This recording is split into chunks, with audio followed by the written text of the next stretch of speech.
Viral penyandang disabilitas bekerja di Alfamart, banjir dukungan. Seorang pegawai di minimarket Alfamart kini tengah viral di media sosial lantaran dirinya yang terlihat semangat bekerja meski mengalami keterbatasan fisik. Video itu diunggah akun Instagram, terlihat seseorang berseragam merah sedang menyapu. Dengan keterbatasan yang dipunya, ia terlihat berusaha memindahkan benda yang menghalanginya menyapu.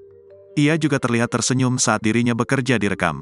Setelah dihubungi, pegawai tersebut bernama Sandi Nur Rohmat. Pria berusia 23 tahun ini mengaku bekerja di toko retail yang ada di Desa Bongas Kulon, Majalengka, Jawa Barat. Sejak tahun 2019 ia menuturkan sudah bekerja di toko retail tersebut. Keterbatasan fisik yang dimilikinya tak menjadi penghalang untuknya mendapatkan pekerjaan dan bekerja seperti rekan lainnya. Video tersebut hanyalah potongan video kala dirinya bekerja. Namun justru banjir dukungan dari netizen hingga akhirnya viral di sejumlah media sosial.